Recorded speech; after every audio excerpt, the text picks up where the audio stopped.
प्रार्थना करने से पहले मैं आपसे एक छोटा सा संदेश साझा करना चाहता हूं, फिर हम साथ में प्रार्थना करेंगे। परमेश्वर के साथ प्रार्थना और संगति में बिताया गया समय सबसे मूल्यवान और सार्थक होता है।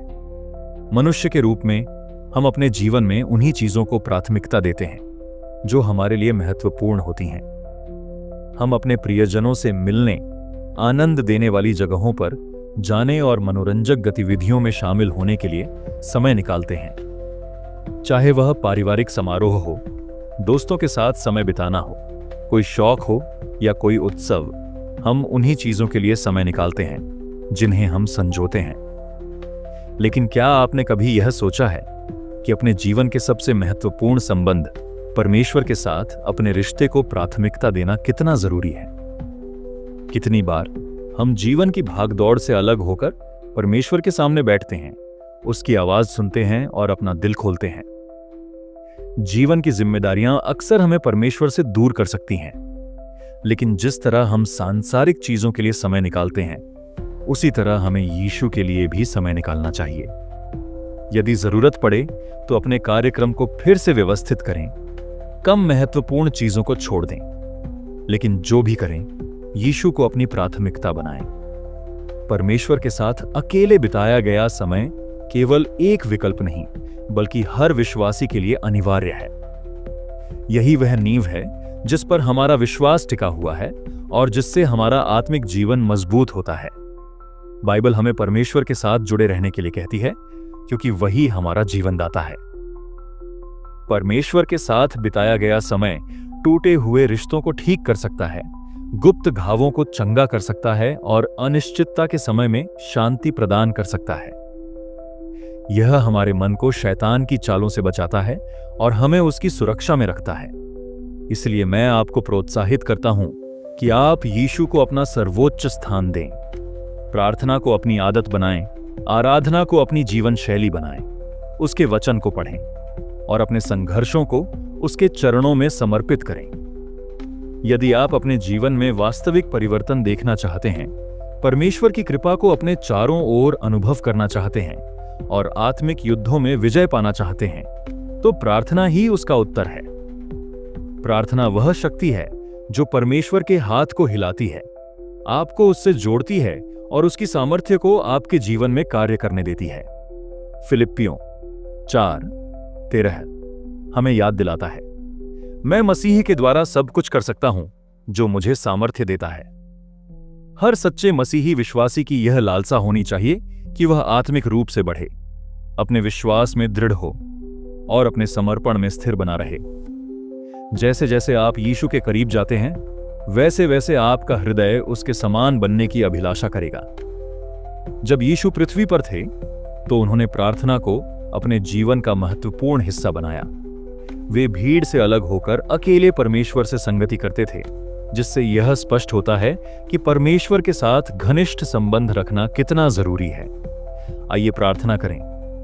हे प्रभु यीशु, आप पवित्र, धर्मी और आराधना के योग्य हैं। आपकी उपस्थिति में आकर मैं आपकी महिमा और आपके प्रेम की गहराई को अनुभव करता हूं।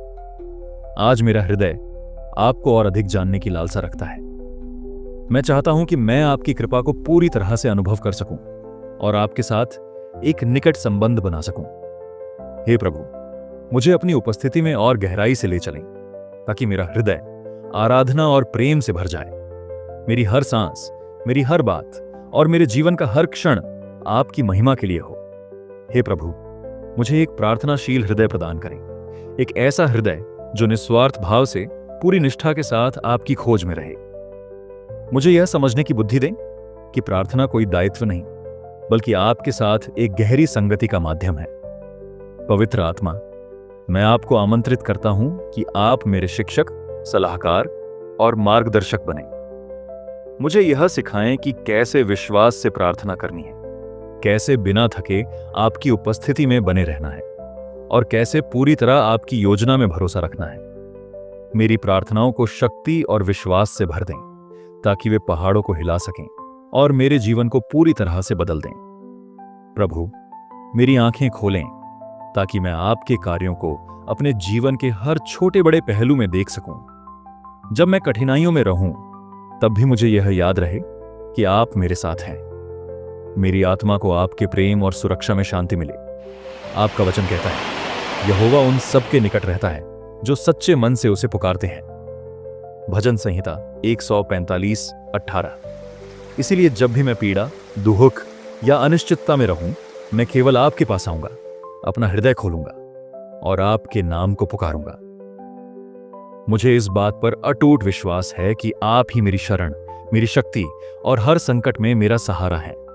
हे प्रभु, मैं आपके असीम अनुग्रह, दया और कृपा के लिए आपका धन्यवाद करता हूं। आपने मुझे जो आशीषें दी हैं, मैं उनके लिए कृतज्ञ हूं। मेरी प्रार्थना है कि मेरा जीवन आपके प्रेम और महिमा का प्रतिबिंब बने, ताकि लोग मुझ में आपको देख सकें। पवित्र आत्मा, मुझे आत्मिक रूप से बढ़ने में सहायता करें। मेरे मन को आपके वचन के अनुसार नवीकृत करें और मेरे भीतर आपके लिए एक ऐसी ज्वाला जलाएं जो कभी बुझ न सके। सारी महिमा, सम्मान और स्तुति केवल आपको मिले, क्योंकि आप अनंत महान और असीम प्रेमी हैं। यीशु के अनमोल नाम में, आमीन। यदि यह प्रार्थना आपके हृदय को छू गई है तो आमीन लिखें और विश्वास के साथ इसे स्वीकार करें। मैं प्रार्थना करता हूं कि इस प्रार्थना की हर आशीष आपके जीवन में पूरी हो, यीशु के नाम में। यदि आपको किसी विशेष प्रार्थना की आवश्यकता हो तो कृपया हमें टिप्पणी में बताएं। हमें आपके लिए प्रार्थना करने का सौभाग्य मिलेगा। परमेश्वर की कृपा और शांति सदा आपके साथ बनी रहे।